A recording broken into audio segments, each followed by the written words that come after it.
everybody, welcome back to the Bison Workshop. I'm Bob, and today I'm showing my living room tank. I've done a few changes to it in preparations of adding some fish. Now, in the last video I did on fish, I think it was on the butterfly loaches, reticulated butterfly loaches. It's a long name, but we'll show you one if we can find one. In fact, right there's one right now. Better get him while you guys can see him. But he's back here in the corner, going up the glass. You can't see him from the other side because there's one of these panels on it. So, see, he's right here somewhere. But just in case you guys don't know what one looks like, I'll just put a picture up right now. I don't know how good this video is doing, but let's see if we can find a small one. Now what I've done is I've piled up a bunch of rocks here and left it open here on the side so that I can see in underneath here, and I can see everywhere. And I did the same thing over here on this side. That way I can see you down in there. In fact, there's two of them right there. So let's just look at them. There we go. Got two of them right there. And they are beautiful. Now, I was supposed to have had 4 of them, but the guy that's my sculpin, and he loves it in there, man. He's like, damn, I can get fed every day. I don't have to go searching for it. It's right here. And we were supposed to have 4 of them. But the second order, I went and ordered a second order from him, and it took forever for it to show up, and the tracking number wouldn't read correct. It didn't actually say it was out for delivery until after it was delivered. So I was caught with my pants down and ended up, it set in the mailbox because I didn't know it was being delivered. That's why them tracking numbers are very important.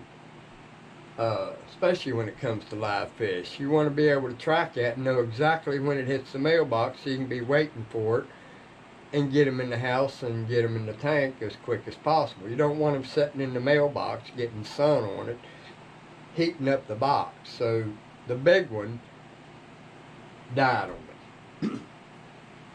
So I should have done a video on it, but I didn't. It went so well the first time, I never even thought to do a video on the second one.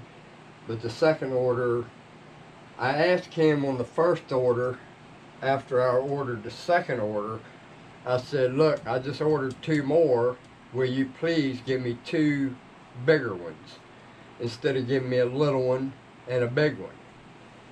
And he sent me this same exact order, never come back to me with a message to let me know he got the message or anything. And I sent him several messages and to find out some of the things that I needed to know, and he wouldn't answer me. So it just turned into a nightmare. So long story short, which I've already made it long, is I ended up with 3 instead of 4. But I got lucky. I got 2 males and 1 female. One of the males is the big one. One of the little ones is a male, and one of the little ones is a female. So I'm hoping they'll breed. They like smooth rocks and stuff to get in amongst. So I've got 2 sides here where they've got plenty of places to hide and to have their babies. They're egg layers, so I'm hoping that within the next 6 to 8 months I'll start seeing some kind of activity as far as mating. the goal in it is to have 6 of them in this tank, 6 of them in my bathroom tank, 2 in my 10-gallon tank. I don't think I can put them in my native tank because I don't think they'll make it. They would have to be full size, 3 inches before, and I believe they would still mess with them. They messed with my sculpin. When I put a sculpin in there, in the native tank, it,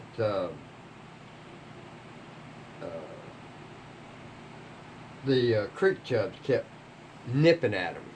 So I got him out there, put him in the bathroom, and then the next morning he jumped out. He committed suicide. I guess he done had enough.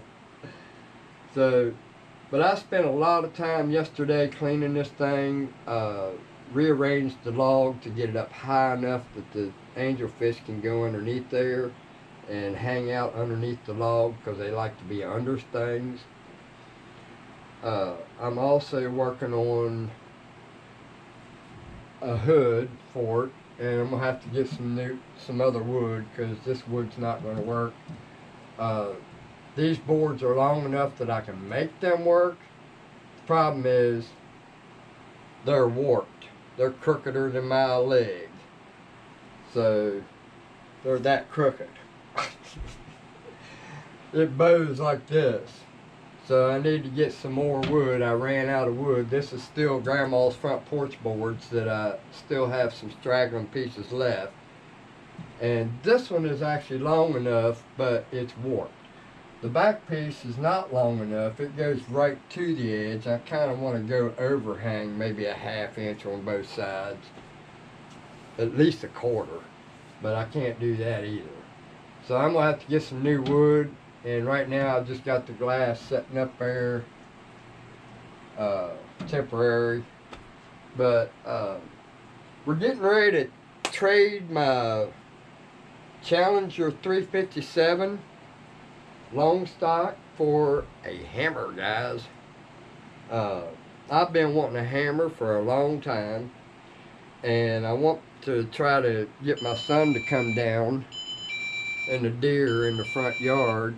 Oh no, that's somebody going next door. Tripped off my alarm.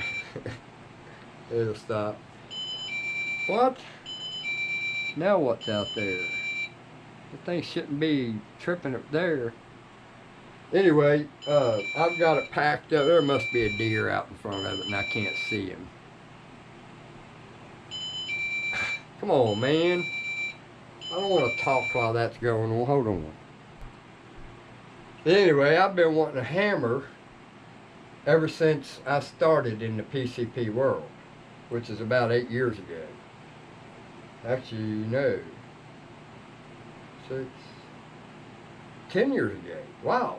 Been a long time. And when that happened, when I was looking for the hammer, they were on pre-order, and they were a year behind. And I wasn't going to wait no year for my gun to show up. It's a good thing I didn't buy it, because if I would have pre-ordered it, I wouldn't have got it for 2 years, because it took them 2 years, a little past 2 years, to actually get them out. So one of my friends that I met through my Bison Air Rifles and Parts.com, he has a hammer. He's got 2 of them. And I asked him, just out of curiosity, if he had any guns he'd be willing to trade that was 45 or bigger, 45 caliber and bigger.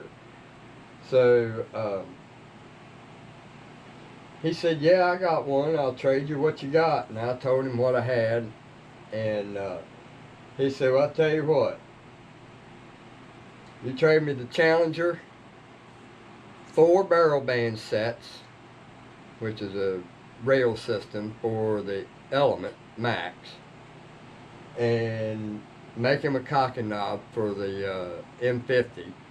So that's what I did. And I added 7 pounds of ammo.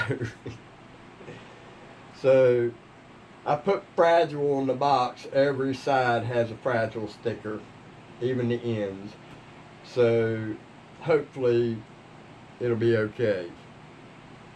But we're going to trade it for the hammer, so guys, look for that video to come up. I will be doing a review on that hammer to do a shop test and give my thoughts on it. And hopefully in the future I'll have parts made for it. I don't know if it needs any parts. If it does, maybe we can add some accessories to that and get the hammer as part of my inventory. But anyway, I just wanted to kind of show what I was doing to prepare to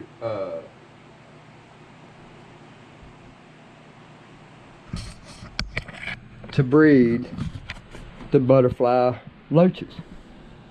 And I seen one right there, but he done ran off. You know, I cleaned this thing. I still got some of that little white stuff laying underneath this log. I can't hardly get to it. I have to get a sponge to get underneath there. But we added a light to this tank, and that is it right there. This light is, I'm going to start using that light probably about 8 hours a day. And then when it starts getting dark, I'll just turn it off, because that's a grow light that I've got in there. And yes, the top of this is going to be glass. So we've got the grow light underneath here, and it's one of those type that clips onto the back of your tank and comes up like that and shines down in the water. And you usually put one on this side and one on that side so you don't have the beam messing up your light, because right now we have a beam right in the middle that's not lit up, so you got that line right there. That ain't a big deal. So we're trying to get the algae to grow. So I mean, we got plenty of algae in there. There's a lot of algae growing on that log, so they're not going to starve to death. I can believe that, or you can believe that. But they like them smooth rocks, and they're supposed to be a very social fish, and they're supposed to be really easy to breed. But it seems like when you turn the camera on, the fish disappear. Yet we ain't got none down there either. He was right there on that rock. But there they are. They're back there. One's right there and one right there. And we got another one in there somewhere. I don't know where he's at, or she. Let's see. That one. That was the female. So we're missing the little male. Yes, I can tell the difference. That one's a male. That one's a female. And the other one is a male, and I don't see him anywhere. So, but that's what I'm doing. I've been working on fish tanks. In fact, I'll show you the other fish tank. I finally finished the stand and the hood for it, and we'll go look at it right now. Oh, and by the way, the hammer is a 510 caliber. So he sent me some ammo for it. But this here is my bathroom tank, and I put my logo on every one that I build. Matching set. The stand and the hood is a matching set. So this one is a 40 gallon, and we got guppies in there. We got a sculpin. We got 3 creek chubs and 2 fish. I'm not real sure what they are, but they look like they got tiger spots on them, or leopard spots, black leopard spots on them. So it's on a field of like a dark gray. So I'm not sure what they are. I got 2 of them in there. I caught them in the creek. So I don't know what they are. If I can see one here. There's one right there. Let me get my light.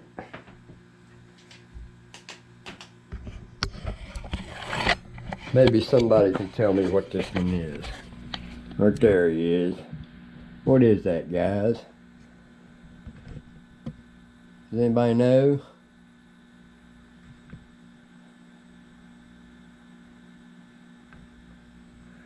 And there's another one. I don't know where he's at. They don't like this spotlight. But if anybody knows what that is, let me know. But we made the hood, and the light slides back and forth, forward and backwards. And we put some stops on it up here so that the lid will come back and hit it, just like that. And I think it turned out pretty nice. Then I just took and put a band around it. Basically, this is just a 2x4 frame, and then I just added the beauty cover around it.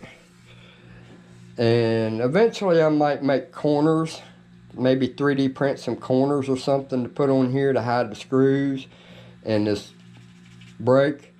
I don't know yet, but I tried to keep as much imperfections in it as I could, like this right here. I think that looks pretty nice.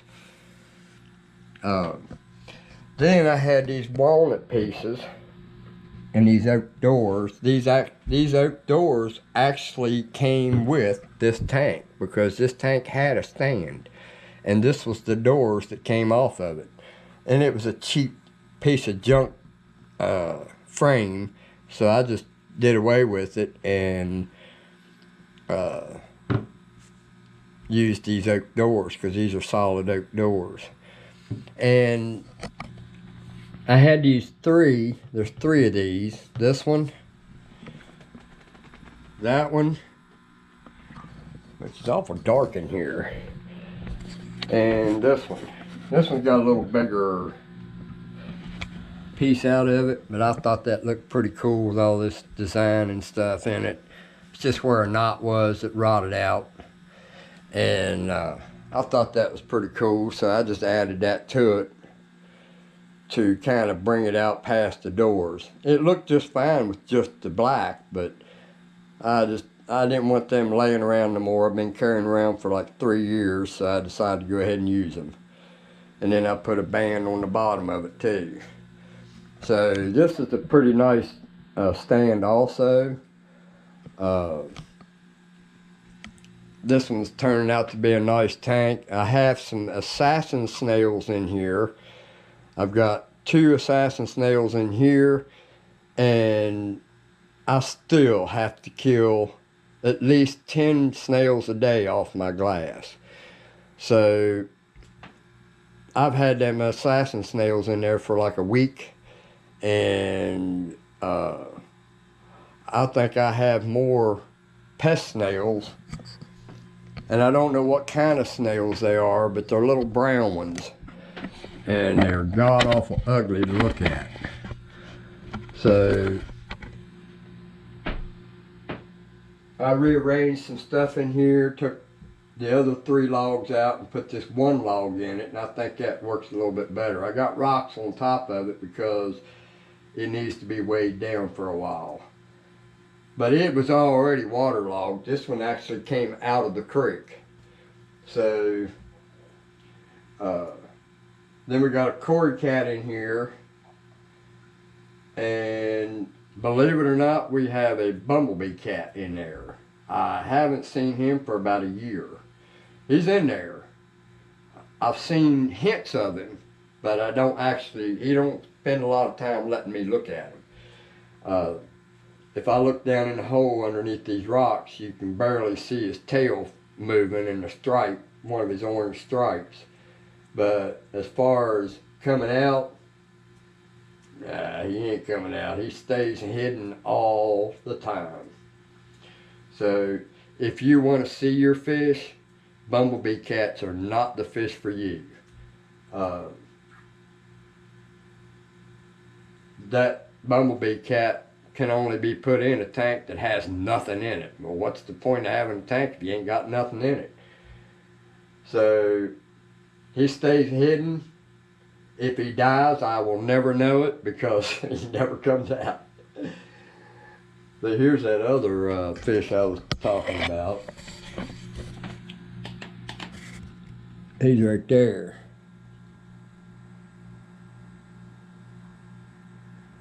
But they just look like they got kind of a leopard tiger skin or tiger stripes on them. And it's light. It's aggravating. You gotta wait for it to go off, or wait for it so when you hit the trigger.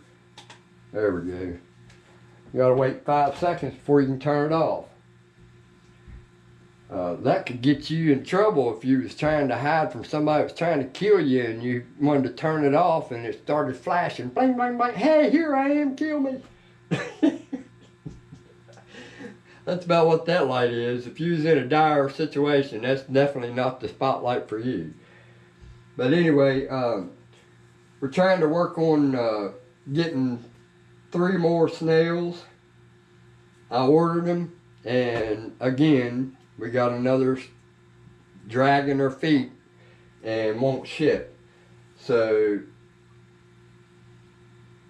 I'm dealing with that. I'm trying to make a deal with a guy on eBay about some dwarf cichlids. They're like a bluish orange. I need to get something that is the centerpiece for this tank. I've got a centerpiece for the other 2 tanks. My angelfish is the centerpiece for my living room. My bluegills my bluegill is the centerpiece for the grandma's front porch tank. And we need a centerpiece for here. Now, if anybody out there is watching this and would like to send me a nice centerpiece for my tank, let me know. I'll be glad to take it. That's what my goal is. I'm going to have to take the creek chubs out of there because I probably shouldn't have put them in there to begin with. I don't know if these here, I know these fish get big, the ones that's got the tiger stripes or leopard spots. Depends on how you look at them. If you look at them from one angle, it looks like stripes, but if you look at it at another angle, it looks like actual leopard spots. So I think they get to be pretty big. So they may turn into a centerpiece. My bluegill did, because my bluegill was smaller than them 2. So it's a good possibility that these may turn into centerpieces. The only problem with them is they're just dark. I'm trying to brighten it up a little bit and get some color in this tank and get some kind of a slow moving fish that just moseys around and is happy-go-lucky and not on the defensive all the time or not trying to kill everything in the tank. If I have to move my guppies, I might have to move my guppies because eventually once they get, these fish here get big enough, yes, they will eat my guppies. Of course, they're not all that spectacular. They're just bland yellow and red. But I got one over here that's got a little bit of blue in her tail, and she will not have no babies. She looks pregnant half the time, but she won't have them. If she is, she must be having them and eating them before I can catch her. But in fact, we got one pregnant one right there and another pregnant one right there. But they'll never last in this tank simply because we have every single fish in there eats fish, baby fish. Because when they're baby, they just look like mosquito larvae. So they eat them. Now, I'll tell you a little secret about the snails in here. I have learned in the last 2 days that these guppies will eat these snails. But you have to crush them for them to eat them. Because what I'll do, I'll go in here, and I found that out by accident.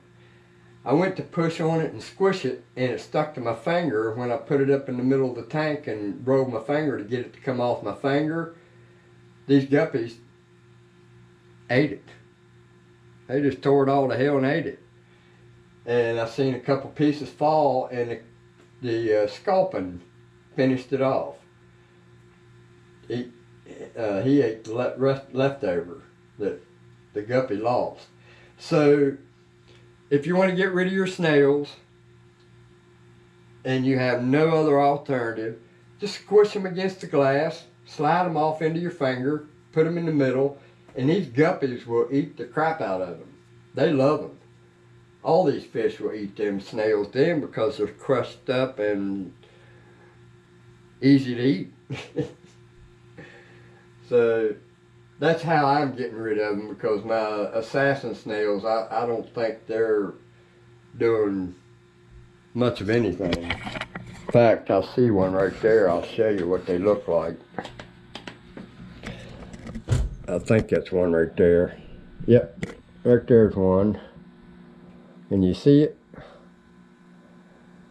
And then there's another one in there that don't have as good of yellow stripes on it like this one. He's more brown with very little yellow on him. So he's really hard to find. And that snail could be right there, right now. 15 minutes from now, you will not find that snail. Of course, that one's been sitting there for a while, so he must be resting. But I can't find the other one. But I got all these little snails right there, like that one.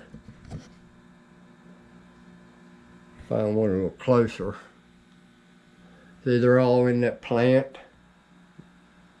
Look, my sculpin, what's in the camera. There's that. I think that's a rock bass. Or not a rock bass, but a crappie. It's a crappie fish. So anyway, I'm gonna end out here. I was just wanting to kind of go over some of my fish tanks, and we'll show you. Let's just go ahead and show you the other one. Now, forgive my mess. I've been working on my hood on my fish tank. So these, I think, are the rock bass. There's my centerpiece. I've had her since she was as big as my pinky nail. So I've had her quite a while. But him or her, I don't know if it's a male or female. I got two of these rock bass, if that's a rock bass. Same as that one right there.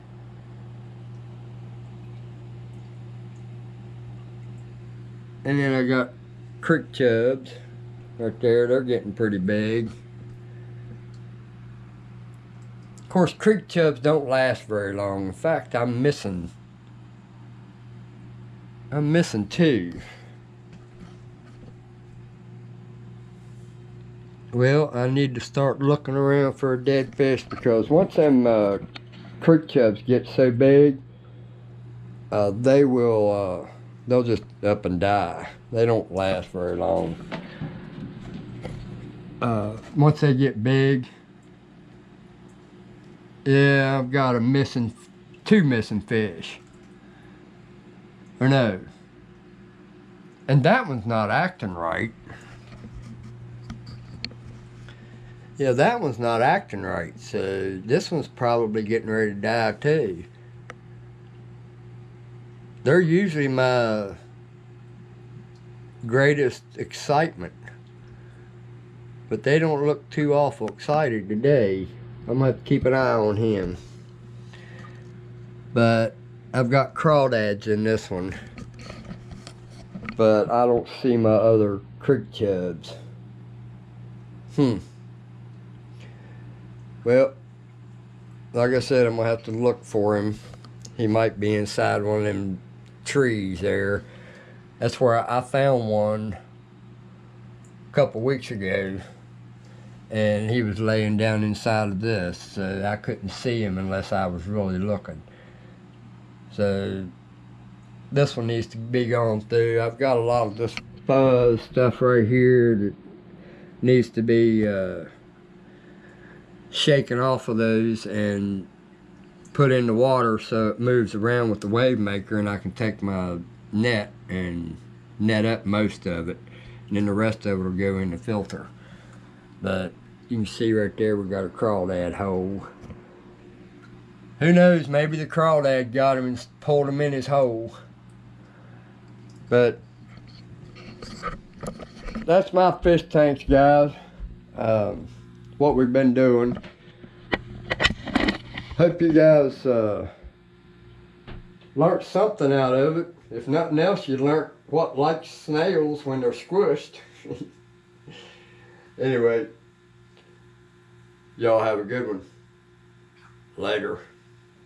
And wish me luck on my hammer, man. It's a 510. And I can't wait to get a scope mounted to it. I don't know what I'm going to do with the scope. I may have to take the scope off of my M50 because the hammer, it's probably going to be my go-to gun for hunting, because it gets up to 700 and some foot-pounds of energy. That's a pretty lot. That's a good bit of energy. Anyway, y'all have a good one. Later.